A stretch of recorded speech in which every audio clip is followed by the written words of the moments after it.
राजाधिराज सद्गुरुनाथ महाराज की जय। श्री गुरुदेव दत्त। गुरु ब्रह्मा गुरु विष्णु गुरुदेव महेश्वरा गुरु साक्षात् परब्रह्म तस्मै श्री गुरुवे नमः। ಸದಾನಂದ ಸದ್ಗುರು ಭಾವರಾಜ ಯೋಗಿ ರಾಮನಂದವತರಿಸಿದೆ ಭಕ್ತರ ಉದ್ಧಾರಕ್ಕಾಗಿ ತ್ರೈಲೋಕ್ಯದೊಡೆಯನೇ ಸದ್ಭಕ್ತರು ನಿಮ್ಮ ಕೀರ್ತಿಯ ಕೂಗಿ ನಮಸ್ಕಾರ ಗುರುರಾಯ ಶ್ರೀ ರಾಮಚಂದ್ರ ಯೋಗಿ ನಮಸ್ಕಾರ ಗುರುರಾಯ ಶ್ರೀರಂಗ ಯೋಗಿ ಜಯ ಜಯ ರಘುವೀರ ಸಮರ್ಥ ಪುಂಡಲೀಕ ವರದಾರಿ ವಿಠ್ಠಲ पार्वती पतेश्वर महादेव राजाधिराज सद्गुरुनाथ महाराज की जय। श्री गुरुदेव। श्री राम जय जय राम। श्री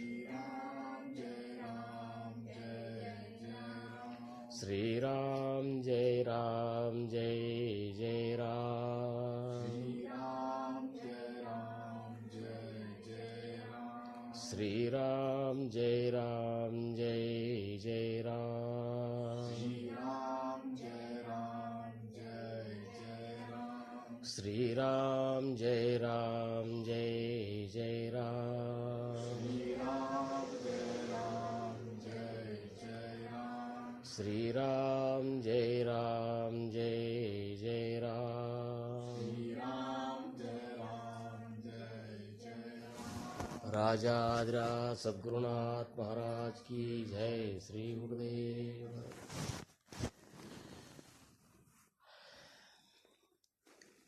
ಪ್ರಥಮವಾಗಿ ನಿಮ್ಮೆಲ್ಲರ ಆರಾಧ್ಯ ದೈವ ಶ್ರೀ ಸದ್ಗುರು ಸಮರ್ಥ ರಂಗರಾವ್ ಮಹಾರಾಜರ ಚರಣಾರವಿಂದಗಳಿಗೆ ನನ್ನ ದೀರ್ಘದಂಡ ಪ್ರಣಾಮಗಳನ್ನು ಸಲ್ಲಿಸಿ, ಸಮರ್ಥರು ನಮಗಾಗಿ ನಮ್ಮ ಉದ್ಧಾರಕ್ಕಾಗಿ ಒದಗಿಸಿಕೊಟ್ಟಿರುವಂತಹ ಈ ಒಂದು ಅಪೂರ್ವವಾದಂತಹ ಸಮಯದಲ್ಲಿ ಕೂಡಿರುವಂತಹ ಎಲ್ಲ ಗುರುಬಂಧುಗಳಿಗೆ ಮತ್ತು ಗುರು ಭಗಿನಿಯರಿಗೆ ನನ್ನ ಶಿರಸಾಷ್ಟಾಂಗ ನಮಸ್ಕಾರ.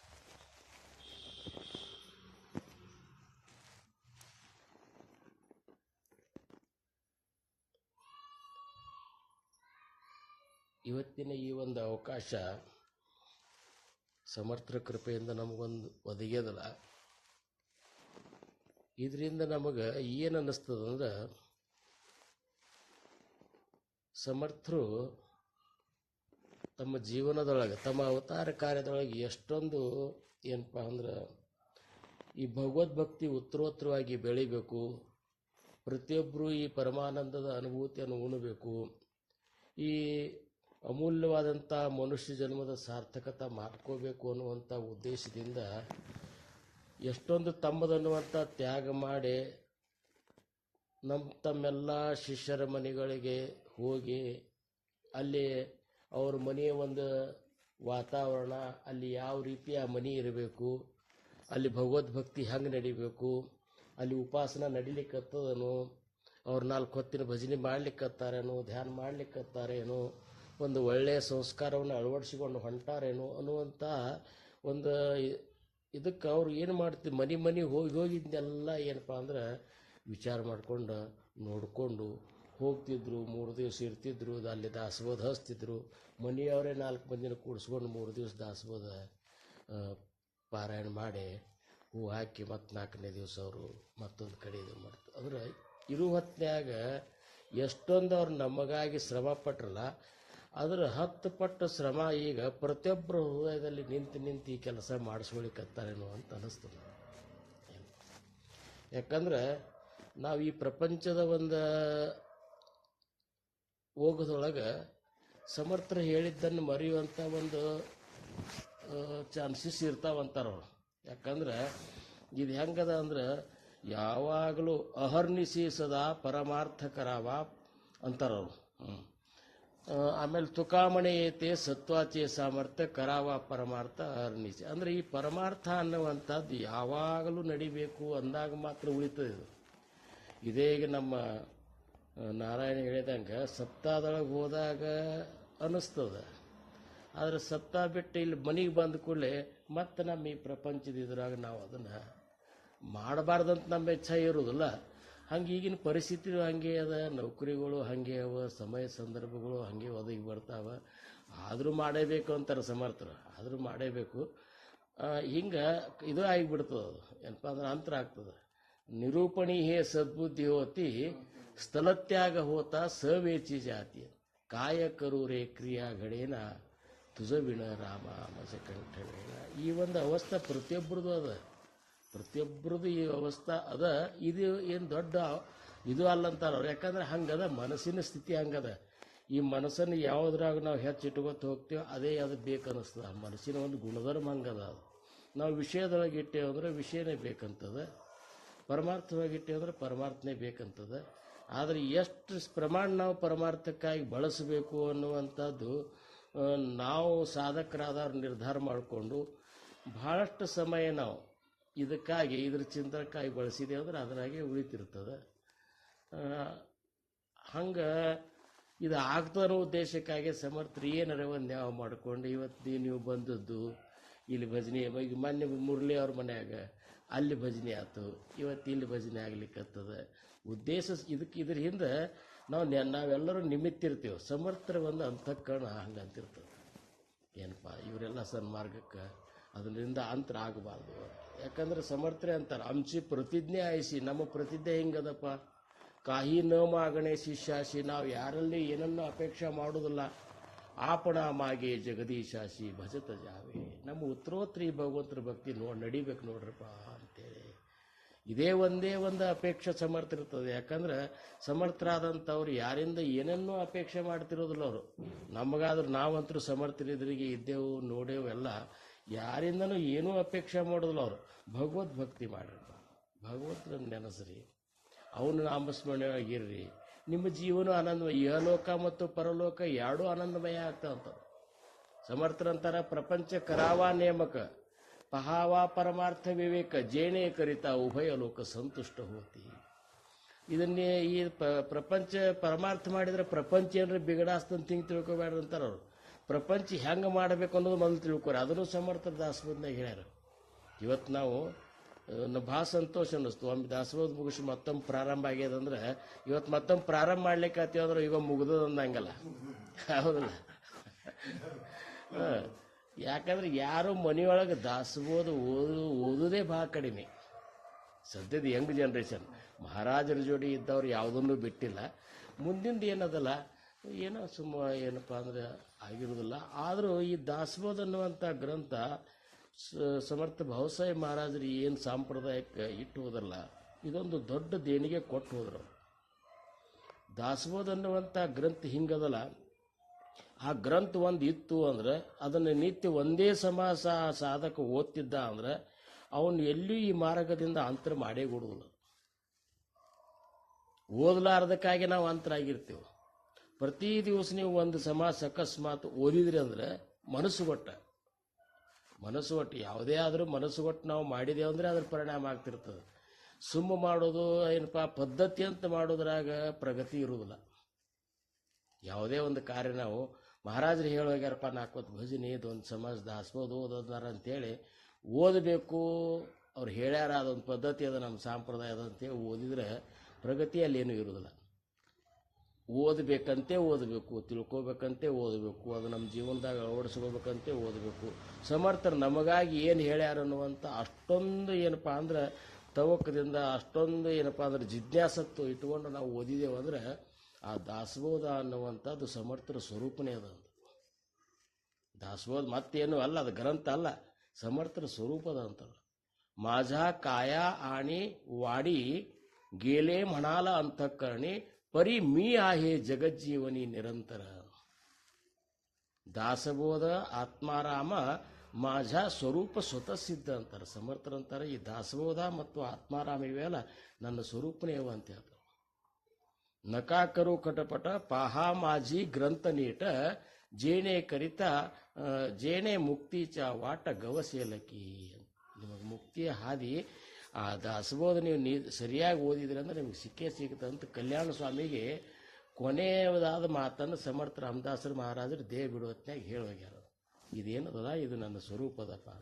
ಆ ದಾಸಬೋಧ ಯಾವ ರೀತಿ ದಾಸಬೋಧನಾಗ ಸಮರ್ಥ ರಾಮದಾಸ್ ಮಹಾರಾಜರು ಹೇಳ್ಯಾರಲ್ಲ ಅದರ ಒಂದು ಏನಪ್ಪ ಒಂದು ಶಬ್ದ ಸಹಿತ ಅಂತರ ಆಗಲಾರ್ದಂಗೆ ನಮ್ಮ ಮಹಾರಾಜರು ದಾಸಬೋಧೇ ತಾವಾಗಿ ನಡೆದ ತಮ್ಮ ಜೀವನ ನಮಗೆ ತೋರಿಸ್ಯಾರ. ಅದಕ್ಕೆ ಈ ದಾಸಬೋಧ ಅನ್ನುವಂಥದ್ದನ್ನು ನಾವು ಪ್ರತಿಯೊಬ್ಬರು ನಾಮಧಾರಿಕರೇನದರ ಮನೆಯೊಳಗೆ ಓದಲಿಕ್ಕೆ ಬೇಕಂತಾರ. ನಮಗೆ ಏನಾಗ್ಯದ ಅಂದ್ರೆ ಸಮಯ ಸಾಕಷ್ಟು ನಾವು ಪ್ರಪಂಚದಾಗ ಬೇರೆದಕ್ಕೆ ಕಳಿತೀವಿ. ಒಂದೇ ಸಮಾಸ ಓದೋದಂದ್ರೆ ಬಹಳಷ್ಟು ಸಮಯ ಅದಕ್ಕೆ ನಾವು ಖರ್ಚು ಮಾಡಬೇಕಲ್ಲ ಅಂತೇಳಿ ನಮ್ಮ ಮನಸ್ಸಿನಾಗ ಬರ್ತದೆ. ಇದೊಂದು ದೊಡ್ಡ ಇದು. ಎಷ್ಟು ಒಂದು ಸಮಾಸ ಓದ್ಬೇಕಾದ್ರೆ ಇದೇ ಈಗ ನೀವು ಓದಿದ ಒಂದು ಸಮಾಸ ಎಷ್ಟು ಟೈಮ್ ತಗೋತು? ಭಾಳ ಅಂದ್ರೆ 10 ನಿಮಿಷ. 10 ನಿಮಿಷ ನಾವು ವೇಸ್ಟ್ ಮಾಡೋದಿಲ್ಲ. ಆದರೆ 10 ತಾಸುಗಟ್ಟಲೆ ಆದರೂ ಸಹಿತ ನಾವು ಇಂಥ ಉಳುಕಿದ್ದಕ್ಕೆ ಕಳೆದಿರ್ತೀವಿ. ಅದ್ರ ನಮಗೆ ಕಲ್ಪನೆ ಬರೋದಿಲ್ಲ. ಇವತ್ತಿನ ದಿವಸ ನಾವು ಸೀರಿಯಲ್ಗೆಲ್ಲ ನೋಡೋ ಸಂಬಂಧ ಎಷ್ಟು ಕಳಿತೀವಿ ನಾರಾಯಣ, ಹೌದಲ್ಲ? ಒಂದೊಂದು ಸೀರಿಯಲ್ ಅರ್ಧ ತಾಸು ಅಂದರೂ ಸಹಿತ ಮುಂಜಾನೆ ಸಂಜೆನಾಗಿ 6:30 ಎಷ್ಟು ತನಕ? 10:30 ತನಕ ಅಂದ್ರೆ ಕಲ್ಪನಾ ಮಾಡಿ ಎಷ್ಟು ಸಮಯ ನಾವು ವ್ಯರ್ಥ ಕಳಿಲಿಕ್ಕತ್ತೇವ್. ಅದ್ರಾಗ ನೀ ರಾತ್ರಿ ಭಜನೆ ದಾಸೋದ ಒಂದು ಸಮಾಸ ಓದಿ ಮಾಡಿದ್ರು ಸಹಿತ ಅರ್ಧ ತಾಸಿನ 40 ನಿಮಿಷನ್ಯಾಗ ಇದೆಲ್ಲ ಉಪಾಸನ ಮುಗಿದೋಗ್ಬಿಡ್ತದೆ. ಹಂಗೆ ಮನಸ್ಸಿನ ಮೇಲೆ ನಿರ್ಧಾರ ಮಾಡ್ಕೋಬೇಕಂತಾರ ಅವ್ರು. ನಿರ್ಧಾರ ಮಾಡ್ಕೋಬೇಕು. ಈ ಕಾಕನಾರ್ತಿಗೆ ಎಷ್ಟು ಸಮಯ ಹಿಡಿತದ, ಮುಂಜಾನೆ ಭಜನೆಗೆ ಎಷ್ಟು ಸಮಯ ಹಿಡಿತದ, ಮಧ್ಯಾಹ್ನ ಭಜನೆಗೆ, ಇವನ್ನೆಲ್ಲ ವಿಚಾರ ಮಾಡಿದ್ರೆ ಎಲ್ಲ ಕೂಡಿಸಿ ನಾವು ಇವನ್ನೆಲ್ಲ ಕೂಡಿಸಿದ್ರು ಸಹಿತ 2 ತಾಸು ಸಮಯದೊಳಗೆ 2 ತಾಸಿನಾಗ ಎಲ್ಲ 4 ಹೊತ್ತಿನ ಉಪಾಸನ ಮುಗಿತಾವ. 24 ತಾಸಿನೊಳಗೆ ದಿವಸದೊಳಗೆ 2 ತಾಸು ಸಮರ್ಥರಿಗೆ ಕಳಿಲಿಕ್ಕೂ ಸಹಿತ ನಾವು ಇದು ಮಾಡ್ತೀವಿ, ಹಿಂದೆ ನೋಡ್ತೀವಿ. ಇದು ಎಷ್ಟು ಅಂದ್ರೆ ನಮ್ಮ ಇಚ್ಛಾಶಕ್ತಿ ಅದ್ರ ಮೇಲೆ ಎಷ್ಟದ ಅನ್ನುವಂಥದ್ದು ನಾವು ಅಳದು ನಾವೇ ತೋರಿಸಿದಂಗೆ ಆಗ್ತದೆ. ಹೌದಲ್ಲ? ಅದಕ್ಕೆ ಮನುಷ್ಯ ನಿರ್ಧಾರ ಮಾಡ್ಕೋಬೇಕು. ಮಹಾರಾಜರು ಸಿಕ್ಕಾರ. ಈಗ ಹೆಂಗಾಗ್ಯದ ಅಂದ್ರೆ ನಮಗೆ ಒಂದು ರೀತಿ ಭಯ ಇರಲಾರ್ದಕ್ಕಾಗಿ ಈ ರೀತಿ ಆಗ್ಲಿಕ್ಕಂತ.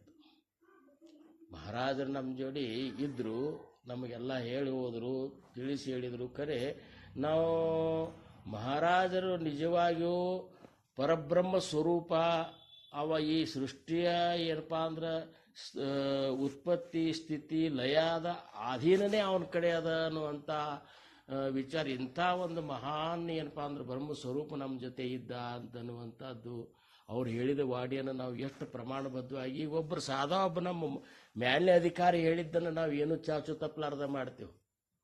ಯಾಕಂದ್ರೆ ಪಗಾರ ಕೊಡ್ತಾನ ಅನ್ನುವಂಥದ್ದು. ಮಹಾರಾಜರು ನಮಗೆ ಇಷ್ಟೆಲ್ಲ ಕೊಟ್ಟಾರಲ್ಲ, ಈ ಭೂಮಿ ಕೊಟ್ಟಾರ, ಈ ಬೆಳಕು ಕೊಟ್ಟಾರ, ಈ ಹವಾ ಕೊಟ್ಟಾರ, ನಮಗೆ ಅನ್ನ ಇಟ್ಟಾರ, ನಮ್ಮ ಸಂಕಟ ಬಂದಾಗ ತಾವು ನಿಂತು ನಮ್ಮನ್ನು ಕಾಯ್ತಾರ, ನಮಗೆ ಯಾವಾಗಲೂ ರಕ್ಷಣಾ ಆಗಿ ವಜ್ರ ಪಂಜರವಾಗಿ ನಿಮ್ಮನ್ನು ಕಾಯ್ತಾರಂತಾರ. ಪಾಹಾತ ದೇವಾಚೆ ಕೃಪೇಶಿ ಮಾತೇಚಿ ಕೃಪಾ ಕಾಯೇಸಿ ಸಮರ್ಥರಂತಾರ. ಆ ಸದ್ಗುರುನಾಥನ ಪ್ರೇಮದ ಮುಂದೆ ತಾಯಿಯ ಪ್ರೇಮ ಎಷ್ಟರ ಮಟ್ಟಿಗೆ ಅಂತ ತಿಳ್ಕೊಂಡ್ರಂತಾರ. ಏನೂ ಅಲ್ಲೇ ಇಲ್ಲ ಅಂತಾರವ್ರು. ಮಾತಾವಧಿ ಬಾಳ ಕಾಸಿ ವಿಪತ್ತಿ ಕಾಳಿ. ತಾಯಿ ತನಗೆ ಕುತ್ತಿಗೆಗೆ ಬಂತಂದ್ರೆ ತನ್ನ ಮಗನ ಕೊಂದಾದ್ರೂ ಬದುಕ್ತಾ ಖರೆ. ದೇವೇ ಭಕ್ತ ಕೋಣವದಿಲ್ಲ ಕದಿ ದೇಕಿಲ ನೈಕಿಲ. ಸದ್ಗುರುನಾಥ ತನ್ನ ಭಕ್ತರನ್ನು ಎಂದೂ ಕೈ ಬಿಡುವುದಿಲ್ಲ. ದೇವ ಅನಾಥಾಂಚ ಕೈ ಪಕ್ಷಿ ನಾನಾ ಸಂಕಟಾಪಾಸೂನ ರಕ್ಷಿ. ದಾವಿನೆಲ್ಲ ಅಂತರ ಸಾಕ್ಷಿ ಗಜೇಂದ್ರ ಕಾರಣ. ಉದಾಹರಣೆ ಇದೆ. ಗಜೇಂದ್ರನ ಆನಿನ ಮೊಸರು ಕಾಲು ಹಿಡ್ದಾಗ ಬರೀ ನಾವು ಭಗವಂತನ ನೆನೆದಕ್ಕೆ ಭಗವಂತ ಬಂದು ಇದು ಮಾಡಿದಿಲ್ಲ. ಹಂಗ ಭಗವಂತ ನಮ್ಮನ್ನು ಕಾಯ್ತಾನ. ಆದರೂ ಸಹಿತ ನಮಗೆ ಅವನ ಸಂಬಂಧ ನಾವು ಸಮಯ ಇಟ್ಟು ನಾವು ಮಾಡಲಿಲ್ಲ ಅಂದ್ರೆ ಅವನ ಅಂತಃಕರಣಕ್ಕೆ ನೋವಾಗ್ತದೆ. ಇಷ್ಟೇ, ಮತ್ತೊಂದಿಲ್ಲ. ನುಕ್ಸಾನ ಯಾರ್ದಾಗ್ತದೆ? ನಮ್ಮದಾಗ್ತದೆ.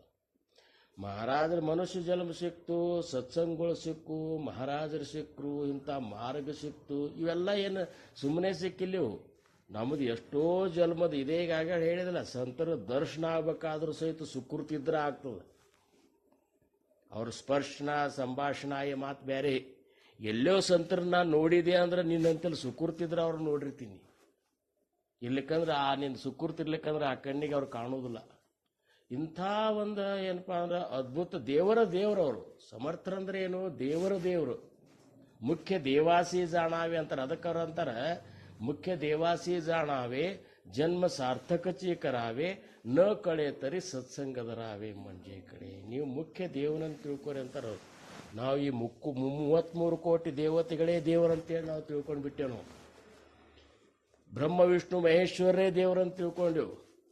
ಏನು ಇವ್ರು ಎಲ್ಲರೂ ಯಾರಿಂದ ಉತ್ಪತ್ತಿ ಆಗ್ಯಾರಲ್ಲ ಅವೇನದಲ್ಲ ದೇವರ ದೇವ, ಅವ ನಿರ್ವಿಕಾರ ಸದ್ಗುರು ಸ್ವರೂಪ ಅಂಥೇಳಿ ಏನಪ್ಪ ಅಂದ್ರೆ ವೇದಶಾಸ್ತ್ರಗಳು ಅವನು ವರ್ಣ ಮಾಡಲಿಕ್ಕೆ ಅವನು ತಿಳಿಲಾರ್ದಂಥ ಒಂದು ನಿಘಂಟು ಆಗಿಬಿಟ್ಟನು. ಏನು ವೇದಶಾಸ್ತ್ರ ನೇತಿಯಲ್ಲಿ ಆ ಸದ್ಗುರು ಸ್ವರೂಪ ತಿಳಿಲಿಕ್ಕೆ ಅಂಥ ಸದ್ಗುರುಗಳು ನಮಗೆ ಮಾರ್ಗ ತೋರಿಸ್ಕೊಟ್ಟಾಗ ನಾವೇ ಮಾಡಬೇಕಲ್ಲ, ಅದನ್ನು ನಾವೇ ಮಾಡಬೇಕು. ನಾವು ಎಷ್ಟು ಮಾಡ್ತೇವೆ ಅಷ್ಟು ಊರಿಗೆ ಸಮೀಪ ಆಗ್ತೇವೆ. ಮುಟ್ಟಬೇಕಾದ್ರೆ ನಾವು ಗುರಿ ಏನದಲ್ಲ, ನಾವು ಅದನ್ನು ನಾವು ನಡೆದಾಗೆ ಮುಟ್ಟಾರಲ್ಲ. ನಾವು ನಡಿಲಾರ್ದೆ ಇವತ್ತು ಒಂದೇ ಹೆಜ್ಜೆ ನಡಿ, ನೀನು ಒಂದು ಹೆಜ್ಜೆ ನೀ ಇದಕ್ಕೆ ಗುರಿಗೆ ನೀನು ಸಮೀಪ ಆಗ್ತೀವಿ ಇಷ್ಟೇ. ನಡೆಯಲಿಲ್ಲ, ನಿಂತಲ್ಲೇ ನಾವು ನಿಂತೇವು ಅಂದರೆ ಯಾವ ಕಾಲಕ್ಕೂ ಮುಟ್ಲಿಕ್ಕಾಗೋದಿಲ್ಲ. ಏತೇ ಜೇಣೆ ಆಳಸಕೇಲಾತು ಸರ್ವಸ್ವೇ ಬಿಡಲ್ಲ. ಇಲ್ಲಿ ಯಾರು ಆಲಸ್ತರ ಮಾಡ್ತಾರಲ್ಲ ನಿಮ್ಮನ್ನು ನೀವು ಮುಳುಗಿಸ್ಕೋತೀರಂತಾರೆ. ಆಯುಷ್ಯ ಹೋಗ್ಲಿಕ್ಕಂತ ನಮ್ಮದು ಕಲ್ಪನೆ ಇಲ್ಲ. ಇವತ್ತು ನನ್ನ 61 ಹೋದು, ಹೆಂಗೆ ಓದು ಗೊತ್ತಿಲ್ಲ. ಮತ್ತು 61 ಹೋದು ಅಂದ್ರೆ ಏನು ಉಳಿದು ಎಷ್ಟು, ಆಮೇಲೆ ಹಿಂಗೆ ಕಲ್ಪನಾ ವಿಚಾರ ಮಾಡಿದ್ರೆ ಉಳಿದದನ್ನ ಲೆಕ್ಕ ಹಾಕಿದ್ರೆ ನಮ್ದು ಹಂಗೆ ಕಡಿಮೆ ಹಾಕೋತ ಹೋಗಿರ್ತದೆ. ಶಕ್ತಿ ಇದ್ದಾಗ, ತಲೆ ಚಲೋ ಇದ್ದಾಗ, ಎಲ್ಲ ಅನುಕೂಲ ಇದ್ದಾಗ ಭಗವಂತನ ನಾವು ನೆಮ್ಮದೇವು ಅಂದ್ರೆ ಇವು ನಮಗೆ ಸಮಾಧಾನ ಅದ. ಯಾಕಂದ್ರೆ ನಾವು ಹುಟ್ಟಿನಿಂದ ಅವರಿದ್ರಿಗೆ ಹುಟ್ಟಿ ಇದೇ ಮಾರ್ಗದಿಂದ ಅಂತರಿಸಲಾರದ ಬಂದೇವು ಅಂತೇಳಿ ಇವತ್ತು ನಾವು ಸುಮ್ಮ ಕೂತರು ಸಹಿತ ಮನಸ್ಸಿನಾಗ ಅವ್ರ ಚಿಂತನಾದೊಳಗೆ ನಾವು ಆನಂದನಾಗ ಕಳೀಲಿಕ್ಕೆ ಸಾಧ್ಯದ. ಮತ್ತು ನಾವು ಅವಾಗೇ ಮಾಡಿರಲಿಲ್ಲ ಅಂದ್ರೆ ಈಗಿನ ಕಳೀದು ಆಗತ್ತಿದ್ದಿಲ್ಲ. ಎಷ್ಟು ಮಂದಿ ರಿಟೈರ್ಮೆಂಟ್ ಆದವರು ಎದೆ ಹೊಡ್ಕೊಂಡಾರ. ರಿಟೈರ್ಮೆಂಟ್ ಆತು ಅಂತಂದ್ರೆ ಎದೆ ಹೊಡ್ಕೊಂಡು ಬಿಡ್ತಾರವ್ರು. ಹಿಂಗ್ಯಾಕಾದ್ರು ಎದೆ ಹೊಡ್ಕೊಂಡೇ ಬಿಡ್ತಾರವ್ರು. ಯಾಕಂದ್ರೆ ರಿಟೈರ್ಮೆಂಟ್ ಆಗ್ತವನಕ್ಕಿಂತ ಮೊದಲನೇ ಅವ್ರಿಗೆ BP ಶುರು ಆಗಿಬಿಟ್ಟಿರ್ತದೆ. ಇನ್ನು ಹೆಂಗಪ್ಪ ಪಗಾರ ಬರುವುದಿಲ್ಲ, ರೊಕ್ಕ ಕಡಿಮೆ ಹಾಕೋತ ಹೋಗ್ತದೆ ಹೆಂಗೆ ಅಂಥೇಳಿ ಅಷ್ಟೊಂದು ಮೋಹದೊಳಗೆ ಬಿದ್ದು ರಿಟೈರ್ಮೆಂಟ್ ಆದರೆ ಎದೆ ಹೊಡ್ಬೇಕು. ನಾವು ರಿಟೈರ್ಮೆಂಟ್ ಯಾವಾಗ ಆಗಿತ್ತು ಅಂಥೇಳಿ ನಮಗೆ ಈ ನಿವಾಂತ ಬೇಕಲ್ಲಪ್ಪ ಅಂತೇಳಿ ಜೀವನದಾಗ ನಿವಾಂತ ಭಗವಂತನಿಗಾಗಿ ಸಮಯ ಕಡಿಬೇಕಾಗಿಲ್ಲ ಅಂತೇಳಿ ನಾವು ಹೆಂಗೆ ಆನಂದದಿಂದ ನಾವು ಇದ್ದೇವೆ ಇವತ್ತಿನ ದಿವಸ. ಹಂಗೆ ಈ ಉಪಾಸನದ ಬಗ್ಗೆ ಅದಕ್ಕೆ ಅವ್ರಂತಾರೆ ಈ ದಾಸಬೋಧ ಹೋದ್ರಿಪ್ಪ. ದಾಸಬೋಧನಾಗ ಏನದ ಇದು? ಈ ದಾಸಬೋಧ ಮುಖ್ಯ ಭಕ್ತಿಚ ನಿಶ್ಚಯೋ, ಶುದ್ಧ ಜ್ಞಾನಾಚ ನಿಶ್ಚಯೋ, ಆತ್ಮಸ್ಥಿತಿಚ ನಿಶ್ಚಯೋ ಬೋಲಿಲಾಸಿ ಅಂತ. ಈ ಮೊದಲೇ ಸಮಾಜದಾಗ ಸಮರ್ಥರಂತಾರೆ. ಏನದ ಹಂಗಾರೆ ಅಂದ್ರೆ ಮುಖ್ಯ ಭಕ್ತಿಯನ್ನು ನಿಶ್ಚಯ ಮಾಡಿ ಹೇಳ್ಯಾರ. ಇದ್ರಾಗ ನಾವು ಭಕ್ತಿ ಮಾಡ್ತೇವೆ ಕರೆ, ಮುಖ್ಯ ಭಕ್ತಿ ಬೇರೆ ಏನದ ಅಂತಾರವ್ರು. ಭಗವದ್ಭಕ್ತಿಯೇ ಉತ್ತಮ, ಎಲ್ಲರೂ ಮಾಡ್ತೇವೆ ನಾವು ಭಕ್ತಿ, ಆದ್ರೆ ಮುಖ್ಯ ಭಕ್ತಿ ಯಾವುದು ಅನ್ನುವಂಥದ್ದು ನಿಶ್ಚಯವಾಗಿ ಇದ್ರಾಗ ತಿಳಿಸ್ತಾರೆ ಸಮರ್ಥ. ಭಕ್ತಿ ಚೇನಿ ಯೋಗಿ ದೇವ ನಿಶ್ಚಯೀ ಪಾವತಿ ಮಾನವ ಐಸೇ ಆಹೆ ಅಭಿಪ್ರಾವ ಬೋಲ್ಯೇ ಯೇ ಗ್ರಂಥಿ. ಭಕ್ತಿ ಮಾರ್ಗದಿಂದ ಭಗವಂತ ನಿಶ್ಚಯವಾಗಿ ಸಿಗ್ತಾನೆ. ಖರೆ ಮುಖ್ಯ ಭಕ್ತಿ ಯಾವುದನ್ನುವಂಥದ್ದು ಪೂರ್ಣ ನಿಶ್ಚಯ ಮಾಡಿದ್ರಾಗ ಹೇಳ್ಯದಪ್ಪ. ಅದು ನಿಶ್ಚಯ ಮುಖ್ಯ ಭಕ್ತಿ ಚ ನಿಶ್ಚಯೋ, ಶುದ್ಧ ಜ್ಞಾನ ಚ ನಿಶ್ಚಯೋ. ಶುದ್ಧ ಜ್ಞಾನ ಅಂದ್ರೆ ಯಾವುದು? ಜ್ಞಾನದೊಳಗೆ ಸಾಕಷ್ಟು ಜ್ಞಾನಗಳವ. ಇವತ್ತು ನನ್ನಂತಲ್ಲಿರುವಂಥ ಜ್ಞಾನ ಉಪಜೀವನಕ್ಕೆ ಇದು ಜ್ಞಾನೇ ಅನಿಸ್ಕೊತದೆ. ಇವತ್ತು ನೀ ಏನು ದೊಡ್ಡ ಒಂದು ಪೋಸ್ಟ್ನಾಗ ಏನು ಕೆಲಸ, ಇದು ಒಂದು ಜ್ಞಾನದಿಂದನೇ ಇದು ಆಗಿದೆ. ಖರೆ ಸಾಕಷ್ಟು ಜ್ಞಾನವ. ಖರೆ ಆ ಶುದ್ಧ ಜ್ಞಾನ ಯಾವುದಪ್ಪ? ಆ ಜ್ಞಾನವನ್ನು ನಾವು ಸಂಪಾದನೆ ಮಾಡಿಕೊಂಡೇವು ಅಂದ್ರೆ ಅದರೊಳಗೆ ಇವೆಲ್ಲ ಮುಳುಗೋತಾವ. ಅಂಥ ಆತ್ಮಜ್ಞಾನದ ಸ್ಥಿತಿಯನ್ನು ಈ ದಾಸಬೋಧನೊಳಗೆ ಹೇಳ್ಯಾರ. ಆತ್ಮಸ್ಥಿತಿ ಬಗ್ಗೆ ಹೇಳ್ಯಾರ. ಆಮೇಲೆ ನವ್ವಿಧ ಭಕ್ತಿ ಬಗ್ಗೆ ಹೇಳ್ಯಾರ. ತ್ರಿವಿಧ ತಾಪ ಬಗ್ಗೆ ಹೇಳ್ಯಾರ. 3 ಗುಣಗಳ ಬಗ್ಗೆ ಹೇಳ್ಯಾರ. ಸಗುಣ ಪರೀಕ್ಷೆ ಬಗ್ಗೆ ಅಂಥೇಳಿ 4 ಸಮಾಸ ಮಾಡಿ ಹೇಳ್ಯಾರ. ಆಮೇಲೆ ಉತ್ತಮ ಲಕ್ಷಣಗಳನ್ನು ಹೇಳ್ಯಾರ. ಸದ್ವಿದ್ಯಾ ಲಕ್ಷಣಗಳನ್ನು ಹೇಳ್ಯಾರ. ಮೂರ್ಖ ಲಕ್ಷಣಗಳನ್ನು ಹೇಳ್ಯಾರ. ಆಮೇಲೆ ಜ್ಞಾನ ಯಾವುದು ಶುದ್ಧ ಜ್ಞಾನ ಅನ್ನುವಂಥದ್ದು ಹೇಳ್ಯಾರ. ಈ ಸೃಷ್ಟಿ ಉತ್ಪತ್ತಿಯ ಹೆಂಗಾತು ಅಂತ ಹೇಳ್ಯಾರ. ಇದು ಲಯ ಹೆಂಗಾಗ್ತದೆ ಅನ್ನುವಂಥದ್ದು ಹೇಳ್ಯಾರ. ಈ ಸೃಷ್ಟಿ ಉತ್ಪತ್ತಿಯಾಗಿ ಲಯ ಆದ್ಮೇಲೆ ಏನು ಉಳಿದದ, ಮೊದಲು ಏನಿತ್ತು, ಹಿಂದಾಗಡೆ ಅದು ಆದ್ಮೇಲೂ ಯಾವುದು ಉಳಿತದ, ಅದು ಯಾವುದು, ಆ ಸ್ವರೂಪ ಯಾವುದು, ಆ ಬ್ರಹ್ಮ ವಿಮಲ ಬ್ರಹ್ಮನ ಸ್ವರೂಪದ ತನಕನೂ 200 ಸಮಾಸಗಳಂದ್ರೆ ಅವು ಹಿಂಗವಲ್ಲ. ಅವನ್ನ ನೀ ಯಾರು ಓದ್ತಿರ್ತಾರ ಅವ್ರಿಗೆ ಸಮರ್ಥರ ಅವ್ರ ಸ್ವರೂಪ, ಆ ದಾಸಬೋಧ ಸ್ವರೂಪದಾಗ ಸಮರ್ಥ ಸಾಕ್ಷಾತ್ಕಾರನೇ ಆಗ್ತಂತ. ಯಾರು ಆ ದಾಸಬೋಧದ ಶುದ್ಧ ಚಿತ್ತದಿಂದ ಓದ್ತಾರಲ್ಲ ಅವ್ರಿಗೆ ಸಮರ್ಥರ ಸಾಕ್ಷಾತ್ಕಾರ ಆಗಿಬಿಡ್ತಾರೆ. ಅಂಥ ಒಂದು ಅಮೂಲ್ಯ ಗ್ರಂಥ ಮಹಾರಾಜರು ನಮ್ಮೆಲ್ಲರ ಕೈ ಕೊಟ್ಟು ಹೋಗ್ಯಾರ. ಅದಕ್ಕೆ ನೀವುಗಳೆಲ್ಲ ಮಾಡಬೇಕಾಗಿದ್ದು ಭಾಳ ಅದ. ಮಹಾರಾಜರು ನಾವೇನೂ ಮಾಡಿಲ್ಲ, ನಾವೇನೂ ಬಿಟ್ಟಿಲ್ಲ. ಏನನ್ನೂ ತ್ಯಾಗ ಮಾಡಿಲ್ಲ, ಏನನ್ನೂ ಕಳ್ಕೊಂಡಿಲ್ಲ, ನಮ್ಮಿಂದ ನಾವು ಸುಖದೊಳಗೂ ಏನೂ ಕಡಿಮೆ ಮಾಡ್ಕೊಂಡಿಲ್ಲ. ಮಹಾರಾಜರು ಎಲ್ಲನೂ ತ್ಯಾಗ ಮಾಡಿಬಿಟ್ರು.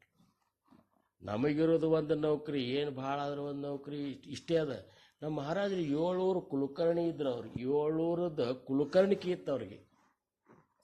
ಆರಾಮ ಏನಪ್ಪ ಅಂದ್ರೆ ಕುತ್ಕೊಂಡು ಬರೇ ಆರ್ಡ್ರ್ ಮಾಡ್ಕೊಂಡು ಅವರು ಜೀವನ ಸಾಗಿಸುವಂಥ ಇಂಥ ಒಂದು ಇದು ಅಂಥದ್ರಾಗ 700 ಕುಲಕರ್ಣಿಕೆ ಬಿಟ್ಟರು, ಆಸ್ತಿ ಬಿಟ್ಟರು, ಹೆಂಡ್ರನ್ನು ಬಿಟ್ಟರು, ಮಗನ ಬಿಟ್ಟರು, ಸೊಸಿನ ಬಿಟ್ಟರು, ಉಟ್ಟ ಬಟ್ಟೆ ಮೇಲೆ ಮನಿ ಬಿಟ್ಟರು.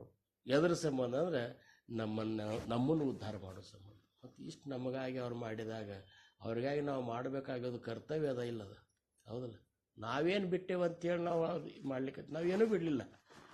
ಯಾವ ಹೆಂಡ್ರನ್ನ ಬಿಡಲಿಲ್ಲ, ಮಕ್ಕಳನ್ನ ಬಿಡಲಿಲ್ಲ, ಮನೆ ಬಿಡಲಿಲ್ಲ, ನೌಕರಿ ಬಿಡಲಿಲ್ಲ, ನಮ್ಗೆ ಯಾವ ಸುಖ ಬಿಡಲಿಲ್ಲ, ನಿದ್ದೆ ಬಿಡಲಿಲ್ಲ, ನೋಡೋದು ಬಿಡಲಿಲ್ಲ, ಏನೂ ಬಿಡಲಿಲ್ಲ. ನಮ್ಮ ಮಹಾರಾಜರು ಎಲ್ಲನೂ ಬಿಟ್ಟರು. ಯಾರಿಗಾಗಿ ಬಿಟ್ಟರು ಅಂದ್ರೆ ನಮಗಾಗಿ ಬಿಟ್ಟರು. ಇದನ್ನ ಲಕ್ಷ್ಯದಾಗ ಇಟ್ಟುಕೊಂಡು ನಾವು ಎಷ್ಟು ಜನ್ಮ ಸಮರ್ಥರಿಗಾಗಿ ನಾವು ಈ ಶರೀರವನ್ನು ದುಡಿಸಿದ್ರು ಸಹಿತ ಅವರು ಋಣದಿಂದ ಮುಕ್ತರಾಗಲಿಕ್ಕೆ ನಾವು ಸಾಧ್ಯ. ಏನು ಅಂಥ ಉಪಕಾರ ನಮ್ಮ ಮಹಾರಾಜರು ಮಾಡ್ಯಾರ. ಅದಕ್ಕೆ ಇಂಥ ಒಂದು ಕಾರಣ ಇಟ್ಟುಕೊಂಡು ಇಂಥ ಒಂದು ಇದರಿಂದ ನಾವು ತಿಳ್ಕೊಬೇಕಂದ್ರೆ ನಾವು ಯಾರು ಹುಚ್ಚರಗತ್ತೆ ಜೀವನ ಸಾಗಿಸಿ ಏನು ಉಪಯೋಗ ಅದ? ಸ್ವಲ್ಪ ಮನುಷ್ಯರಾಗಿ ಬದುಕೋನು, ಮಹಾರಾಜರು ಹೇಳಿದಂಗೆ ನಡೆಯೋನು. ಇರ್ಲಿಕ್ಕಂದ್ರೆ ಏನು ನಾವು ಮಾಡ್ತೀವಲ್ಲ ಇದ್ರದ್ದು ಏನಂತಾರ ಚಿಕ್ಕಿ ಅಂತ ಏನಂತಾರ ಅದಕ್ಕೆ? ಕರಿ ಚಿಕ್ಕಿ, ಬ್ಲ್ಯಾಕ್. ಅಂದ್ರೆ ಇದ್ರದ್ದೊಂದು ಇದು ಮಹಾರಾಜರಿಗೆ ಹತ್ತದ. ಈಗ ನಾವು ಉಪದೇಶ ತಗೊಂಡ ಮೇಲೆ ನಾವೇನಾದರೂ ನಮ್ಮ ಮನಸ್ಸಿಗೆ ಬಂದಾಗ ನಾವು ಜೀವನ ಸಾಗಿಸ್ಲಿಕ್ಕತ್ತೇವು ಅಂದ್ರೆ ಸಮಾಜ ಏನಂತದ, ಯಾವ ಮಹಾರಾಜರ ಶಿಷ್ಯರಪ್ಪ ಇವರು ಅಂತಾರೆ. ಇವರು ಮನುಷ್ಯರಿದ್ದಾರೋ ಏನಿದ್ದಾರೋ ಹೇಳೋದ್ರೆ ರಂಗರಾವ್ ಮಹಾರಾಜರ ಶಿಷ್ಯರು ಅಂತ ಹೇಳ್ತಾರೆ. ಇವ್ರು ಹುಡುಗಿ ನೋಡ್ರಿ, ಇವ್ರು ತೊಡಗಿ ನೋಡ್ರಿ, ಇವ್ರು ಮಾತಾಡೋದು ನೋಡ್ರಿ, ಇವ್ರು ನೋಡೋದು ನೋಡ್ರಿ, ಇವ್ರ ಜೀವನದ ಪದ್ಧತಿ ನೋಡ್ರಿ ಅಂತ ಹೇಳಿ ಅಂದ್ರೆ ಯಾರಿಗೆ ಹತ್ತ ಇದ್ರದ್ದು? ನಮ್ಮ ಮಹಾರಾಜರಿಗೆ ಹತ್ತದ. ಮಹಾರಾಜರಿಗೆ ಅವರು ಒಂದು ನೈತಿಕ ಇದಕ್ಕೆ ಧಕ್ಕೆ ತಂದಂಗೆ ಆಗ್ತದೆ. ಅದಕ್ಕೆ ನಾವು ಭಾಳಷ್ಟು ಎಚ್ಚರದಿಂದ ಜೀವನ ಸಾಗಿಸ್ಬೇಕು ಹೊರತಾಗಿ ಸುಮ್ಮನೆ ಹುಚ್ಚರಗತೆ ಏನಾರೇ ಮಾಡ್ಕೊತ ಹೋದೇವಂದ್ರೆ ಯಾವ ಕಾಲಕ್ಕೂ ಮಹಾರಾಜರು ಒಲಿಲಿಕ್ಕೆ ಸಾಧ್ಯ ಇಲ್ಲ. ಎಲ್ಲರೂ ನಮ್ಮ ಮಹಾರಾಜರು ನಮಗೆ ಸಂಬಂಧಿಕರಿದ್ದರು, ನಮ್ಮ ಮನ್ಯಾಗ ಊಟ ಮಾಡ್ತಿದ್ರು, ನಾವು ಅವ್ರ ಜೋಡನೆ ಇರ್ತೀವಿ. ಇವು ಯಾವ ಸಂಬಂಧಗಳು ಭಗವಂತಗೆ ಸಂಬಂಧ ಇಲ್ಲ. ಭಗವಂತಗೆ ಆ ಮಾರ್ಗದೊಳಗೆ ನಡಿಬೇಕು, ಆ ಸ್ವರೂಪ ಕಾಣಬೇಕು. ಆವಾಗೇ ಸಮರ್ಥರು ಸಂತೋಷಗೋತಾರೆ. ಅವ್ರು ಹೇಳಿದ ಉಪಾಸನ ಆಜ್ಞಾ ಪ್ರಮಾಣ ಅಂತೇಳಿ ನಾವು ಮಾಡಬೇಕು. ಇದು ಆಜ್ಞಾ. 4 ಹೊತ್ತು ಭಜನೆ ಮಾಡೋದು ಆಜ್ಞಾ. ಸಮರ್ಥರು ಹಾಕಿಕೊಟ್ಟದ ಆಜ್ಞಾ. ದಾಸಬೋಧದ ಆಜ್ಞಾ. ನಾಮಸ್ಮರಣೆ ಮಾಡೋದು ಆಜ್ಞಾ. ಇದು ಆಜ್ಞೆ ಅದ. ಬರೇ ಒಂದು ಇದು ಬಂದದ್ರಿ ಅಂತೀರಿ ನೀವು ಆಫೀಸ್ನಾಗ, ಮ್ಯಾಲಿನಿಂದ ಒಂದು ಕಾಗದ ಬಂದದ ಅಂತೇಳಿ ಒಂದು ಸ್ವಲ್ಪ ಅಕ್ಷರ ಸಹಿತ ಬದಲಾಗ್ಲಾರ್ದಂಗೆ ಎಲ್ಲರೂ ನಡೆಸ್ತೀರಿ. ಮತ್ತು ದೇವಾದಿ ದೇವನೇ ಇಂಥ ನಮಗೆ ಆಜ್ಞೆ ಮಾಡಿ 4 ಹೊತ್ತು ಭಜನೆ ಮಾಡ್ರಿ ಅಂತ ನಾವು ಮಾಡೋದಿಲ್ಲ. ಯಾಕಪ್ಪ ಬಿಟ್ಟು ಅಂದ್ರೆ ಹೋಗ್ತದೆ ನೌಕರಿ. ಇಲ್ಲಿ ಬಿಟ್ಟರೆ ಏನಾಗ್ತದೆ? ನುಕ್ಸಾನ ಆಗ್ತದಿಲ್ಲ. ಮೆಮೊ ಕೊಡ್ತಾರೆ, ಇಶ್ಯೂ ಮಾಡ್ತಾರೆ, ನೌಕರಿ ಒಳಗೆ ನಿಮ್ಮ ಪ್ರಮೋಷನ್ ಕಡಿಮೆ ಮಾಡ್ತಾರೆ. ಮತ್ತು ಹಾಗೆ ಇದೆ ಇದು. ನಾವು ಬಿಟ್ಟೇವಂದ್ರೆ ಮಹಾರಾಜರು ನಮಗೂ ಆ ರೀತಿ ಅದನ್ನ ಏನಂತಾರೆ ಡೆಮೋಷನ್ ಮಾಡ್ಕೊತ ಹೋಗಿಬಿಡ್ತಾರೆ ಆಮೇಲೆ. ಅದಕ್ಕೆ ನಾವು ನೀವು ಕೂಡಿಸಿ ಇದರ ಅರ್ಥ ಏನು? ನಾ ಇವತ್ತು ಇಲ್ಲಿ ಕೂತು ಮಾತಾಡ್ಲಿಕ್ಕತ್ತನಂದ್ರೆ ನಿಮ್ಗಿಂತ ಶ್ರೇಷ್ಠ ಅಂತ ಮಾತಾಡ್ಲಿಕ್ಕತ್ತಿಲ್ಲ.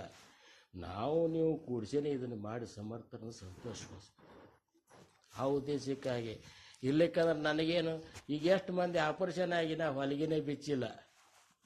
ಅವರು ಯಾರು ಮನೆ ಬಿಟ್ಟು ಹೊರಗೆ ಹಿಂಗೆ ಮಾಡ್ತಾರ, ಹೋಗಿ ಇದು ಮಾಡಿದ್ರೆ ನನಗೆ ಅಂತಾರೆ ಮಂದಿ. ಇವಾಗ ತಲೆನೇ ಕೆಟ್ಟದಂತಾರೆ ಅವರು. ಆಪರೇಷನ್ ಮಾಡಿಸುವ ಹೊಟ್ಟೆ ಹರಿದದು, ಹೊಲಿಗೆ ಹಾಕಿರ, ಹೊಲಿಗೆ ಬಿಚ್ಚಿಲ್ಲ, ಮೊನ್ನೆ ಒಂದು ಭಜನೆ ಅಲ್ಲಿ ಮಾಡಿದ್ದು ಇಲ್ಲಿ ಮಾಡಿದ್ದು, ತಲೆ ಕೆಟ್ಟದ ಅಂತಾರೆ ನನಗೆ. ಹೌದಲ್ಲ? ಆದ್ರೆ ಸಮರ್ಥರು ಅಂತಾರೆ ಸಮರ್ಥರು ರಕ್ಷಣೆ ಮಾಡೋರಿದ್ದಾರೆ.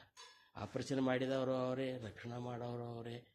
ಈ ಒಂದು ಶ್ರದ್ಧಾ ನನಗದ. ಅದಕ್ಕೆ ನಾವು ಈ ಕಳ್ಕಳಿಯಿಂದನೇ ಇವತ್ತು ನೀ ಬಂದು ನಮಗೂ ಇಲ್ಲಿ ಬರ್ಬೇಕನ್ನಿಸ್ತು.